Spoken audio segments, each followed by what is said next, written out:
Welcome back, deep divers.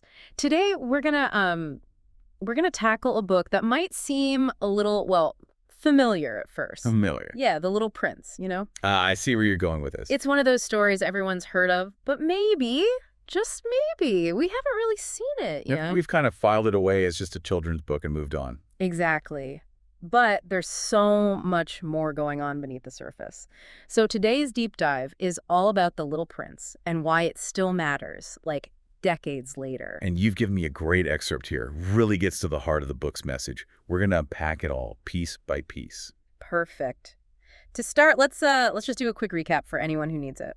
The story kicks off with our narrator, an aviator, crash-landed in the Sahara Desert. Feeling pretty lost, I'd imagine. Totally lost, both literally and figuratively. And that's when he meets the Little Prince, this mysterious kid who says he's from asteroid B612. Which, of course, is not your typical travel destination. Nope, not at all. And get this. Each planet the prince visits before Earth represents, like, a different aspect of human nature, or maybe even a different way we can get stuck in life. It's brilliant, really. Saint-Exupéry uses this journey through space as a way to critique the adult world. So we're not talking about spaceships and aliens here. It's more like a social commentary disguised as a children's story. Exactly. And first up on the prince's interplanetary tour, we meet the king, ruling over. An empty planet. Yep. No subjects, no one to rule over. Which, when you think about it, is kind of hilarious. Oh, absolutely. It's absurd, right? But it makes you think, what's the point of power if you have no one to share it with, no one to actually lead? Deep stuff. So the king represents, what? Empty authority. The kind of people who crave power but don't actually contribute anything meaningful. Right on. And then we have the vain man, desperate for admiration, so focused on himself, he barely even acknowledges the Little Prince. I remember that part.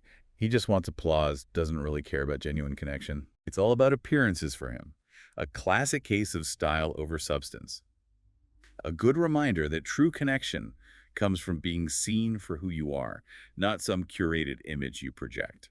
Which is tougher than ever these days, with social media and all that. Oh, definitely. Next up is, well, this one's a bit tougher to stomach. The drunkard. Oh yeah, the guy who drinks to forget that he drinks. It's a vicious cycle. It's a really poignant illustration of how we try to escape our problems, but just end up trapped by those very attempts. And it never really works, does it? Sadly, no. The drunkard's a reminder that true freedom comes from facing our challenges, not running from them. Heavy stuff. But then we get to the businessman, and he seems like the opposite. Totally in control. In control, yes, but of what? He spends all his time counting stars, claiming ownership of things that aren't even his. I remember thinking, what's the point? Can you really own a star? That's exactly the critique, isn't it?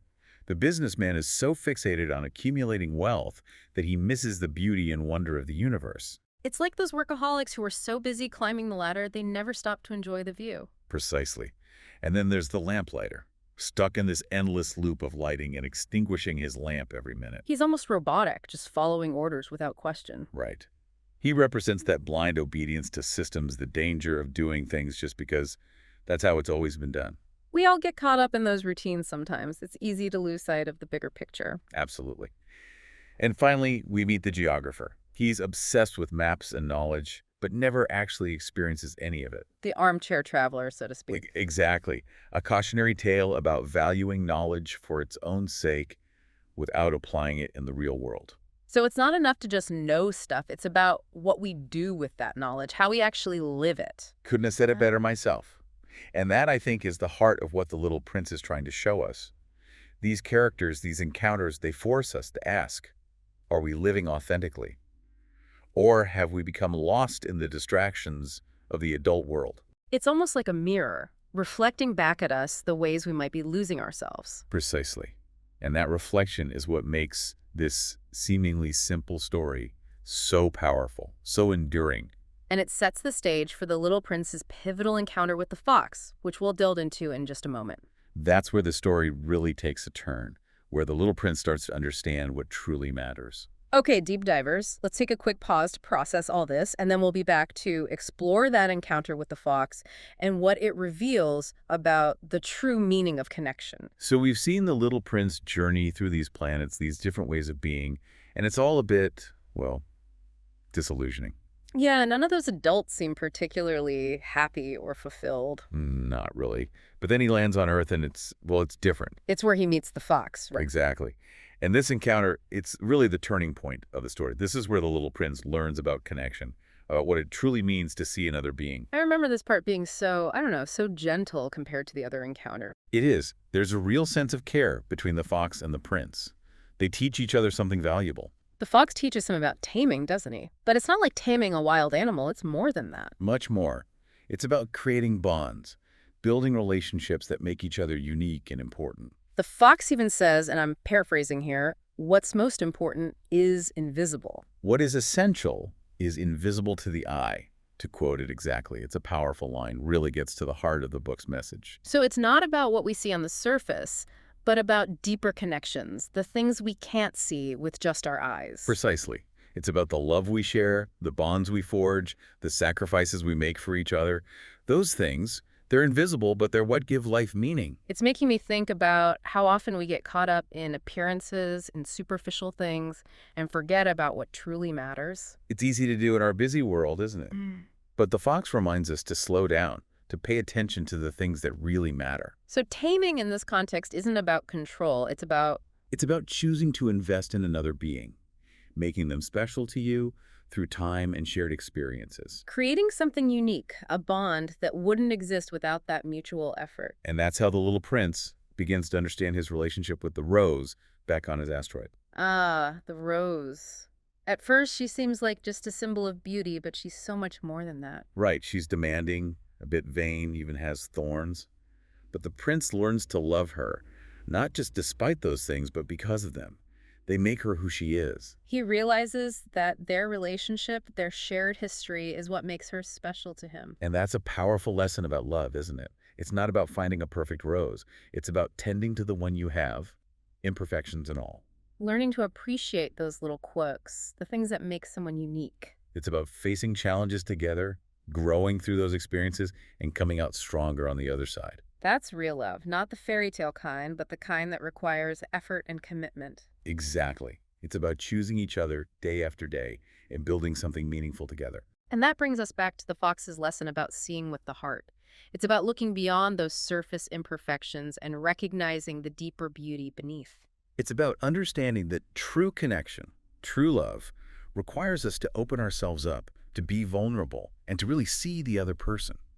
So the little prince, armed with this new understanding, well, he realizes he needs to go back to his rose. He understands the responsibility he has to her to care for something so precious and unique. But it's not an easy decision, is it? Not at all. And that's where we'll pick up in our final part. We'll explore the ending of The Little Prince and what it tells us about letting go, about growing up, and about holding on to what truly matters even as we journey through life. So the little prince, he knows he has to go back to his rose, but he's still stuck in the desert. Yeah, and it's a pretty desolate place, isn't it? I mean, it symbolizes that feeling of being lost, of searching for something. Right, and that's where he meets the snake, this mysterious creature that offers him a way out. A way back to his star, to his rose. But it's not a typical journey, is it? Not at all. The snake's bite is, well, it's usually fatal, right? It is. But in this story, it takes on a deeper meaning.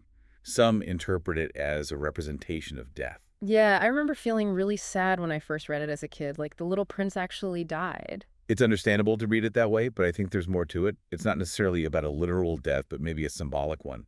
Like leaving behind a part of himself, the part that was so innocent and carefree. Exactly. It's like the transition from childhood to adulthood. We all experience it in different ways, but it's about letting go of a certain way of seeing the world. And embracing a new one that's maybe more complex, more challenging. But also richer in a way, filled with deeper understanding and connections. The little prince learns so much on his journey, even though it's a bit heartbreaking to see him go. He does, and he shares those lessons with us, with the aviator and with anyone who reads his story. To see with the heart, to tame the things we love, to cherish those connections. To remember that what's truly essential is invisible to the eye. It's like he's reminding us not to get so caught up in the grown-up world that we lose that childlike sense of wonder. To hold on to those things that spark joy, that make life meaningful, even amidst the challenges. Because those are the things that make the journey worthwhile, aren't they? The love, the friendships, the moments of beauty and connection. Absolutely. Those are the treasures we carry with us, the things that shape who we are. And I think The Little Prince, even with its bittersweet ending, leaves us with a sense of hope. A belief that even in the face of loss, even as we grow and change, those essential things, those connections, they endure. So what would you say to someone who's maybe reading The Little Prince for the first time, or even rediscovering it after all these years? I'd say approach it with an open heart. Let the little prince's journey guide you. Let his questions challenge you. And don't be afraid to embrace the mystery, the wonder, and even the sadness that this story evokes. Because it's in those feelings and those questions that we often find the deepest truths. And sometimes the most profound lessons come from the most unexpected places, like a little prince from a tiny asteroid. So until next time, deep divers, keep exploring, keep connecting, and never stop looking for the magic in the everyday.